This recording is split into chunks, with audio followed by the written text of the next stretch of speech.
Сәлеметсіздер ме? Бүгін 26-дан бастап 30-шы сұраққа дейін қарастырамыз. 26-шы сұрақ. Радиустар 6 см болатын екі бірдей шеңбердің сыртына суреттегідей тіктөртбұрыш салынған. Осы тіктөртбұрыштың периметрін табыңыз дейді. Ендеше мына тіктөртбұрышқа қараймыз. Ішінде бірдей екі шеңбер бар. Олардың радиустары 6 сантиметр дейді. Яғни радиус дегеніміз не? Дәл центрінен кез келген нүктесін қосатын түзу радиус деп аталады. Енді осы шеңбердің диаметр дегеніміз не? Диаметр дегеніміз ол радиус көбейтілген 2. Яғни шеңбердің кез келген нүктесі центр арқылы өтіп пайда болған кесіндіні біз диаметр дейміз. Ал енді қараймыз. Диаметрдің формуласы радиус көбейтілген 2. Яғни ол 2 радиустан тұрады деген сөз. Келесінің дәл осындай радиусын тағы бір радиус сызайық, ол диаметр болады. Демек 6 сантиметр, 6 сантиметр. Енді мұқият қараса, шеңбердің мына тұрған диаметрлерінің ұзындығы сыртында тұрған тік төртбұрыштың мына ұзындықтарына сәйкес келіп тұр. Демек, бұл не деген сөз? Мына екі шеңбердің диаметрлерінің қосындысы тік төртбұрыштың ұзындығы деген сөз. Демек, А тең 12-ні біз 2-ке көбейтетін болсақ, 24 сантиметр. Бұл ұзындығы тіктөртбұрыштың. Неге тіктөртбұрыштың ұзындығы менен табам? Себебі ең соңында бізге осы тіктөртбұрыштың периметрін табу керек. Ал енді ені міне мына қабырғалар. Бұны да дәл осылай шеңбердің диаметрлері арқылы шығаратын боламыз. Міне, шеңбердің диаметрі еніне тең. Бір ғана шеңберіне, яғни 6, 12 сантиметр. Тең 12 сантиметр. Периметр табу үшін не істейміз? А қосу Б көбейтілген 2. 24-ке 12-ні қоссақ 36, 12-ке көбейтсек 72 сантиметр. Бұндай жауап бар, А жауабы. Так, тамаша. Келесі 27-ші сұрақ. Берілген сызбалардың нешеуінен текше жинауға болады дейді. Мен кесіп алып, алдына қояйын.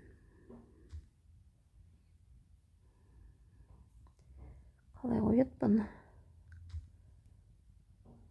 Міне. Так. Бұл жазба. Жазба деген не? Мысалы, кеңістік фигураны біз былай ашып жазып қалған кезде пайда болған жазба. Енді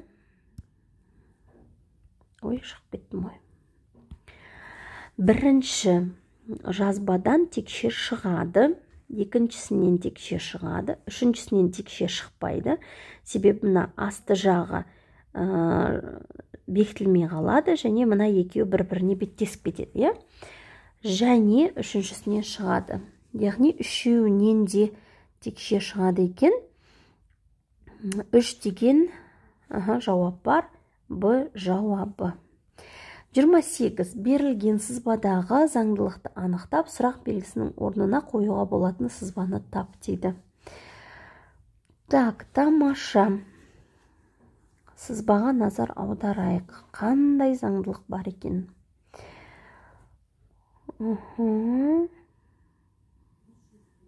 Бұны енді жақсылап тұрып, ойланып отыру қажет. Келесі 29-ға көше берейік. Так, жұлдызшасы бар тік төртбұрыш саны қанша дейді. Керемет. Маған жалпы тік төртбұрыш, шаршы сондай санау өте ұнайды. Ал енді санаймыз. Так, ол үшін не істейік? Бірінші, әр бөлікті сандармен белгілеп алайық. 9. Бірінші, бір ғана. Мына міндетті түрде оның ішінде мына жұлдызша болу керек тік төртбұрышының. Демек, біреуден тұратын ол 5 ғана. Енді екеу.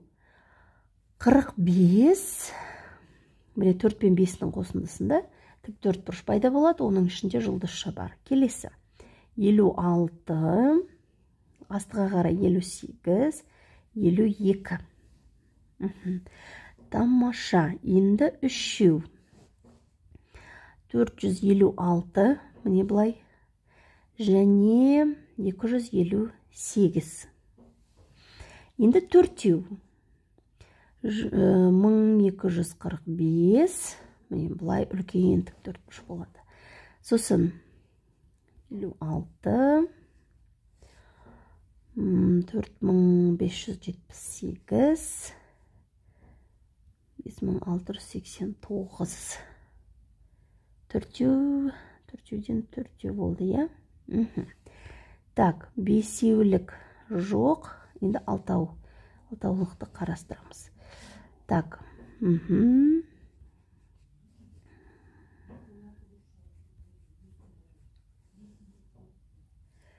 Так, сосын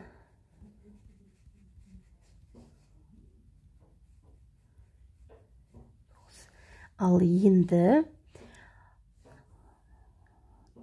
және де толық 9, я? 1, 2, 3, 4, 5, 6, 9. Енді санайық. Сонымен бір ғана шаршыдан біреу, екеу, біреу, екеу, үшеу, төртеу, үшеу, төртеу, мына жерде, біреу, екеу, үшеу, төртеу, және 9 талдық біреу. Ал енді қосайық. 5, 9, 11, 11-ге 5-ті қосатын болсақ, 16. Ондай жауап бар ма бізде? Кәнеке көрейік. 16. Жауап бар екен. С жауабы. Так, 30-шы есеп. Берілген тік төртбұрыш әр түрлі бірнеше бөлікке бөлінген. Бөліктердегі сандар сол бөліктердің ауданы болып табылады дейді. О, қандай керемет күшті есеп. Ендеше копировать етіп алайын. Қояйық. Ал енді мұқият қараймыз. Мына ішіндегі сандар нені білдіреді деп ойлап тұрған шығарсыздар. Яғни мына тұрған тік төртбұрыштың ауданы деген сөз. Так, енді не істейміз? Қараймыз. Мысалы, жалпы аудан ол ұзындық пен еннің көбейтіндісі. Демек, мына тұрған ұзындығы мен еннің көбейткенде 45 болу керек. Және осы ұзындық пен мына енді көбейткенде 30 болу керек. Ал енді табайық. Мысалы, 45 шығу үшін не істейміз? Мысалы, 15 көбейтілген 3. Е? Дәл осылай 15 көбейтілген 2 30 болады. Енді мына жер сонда 2 болды. 52 болу үшін мен 26-ны көбейтем. Так, тамаша. Демек, мынаның ұзындығы 26 болды, мынау 3. 26-ны 3-ке көбейтсек, 26 көбейтіп 3, тең, так, 60, 18-ті қоссақ, 78. 78 сантиметр квадрат. Бұндай жауап бар ма екен? Көрейік, бұл ең соңғы есеп. 78. А жауабы. Өте қызықты есеп екен. Тамаша.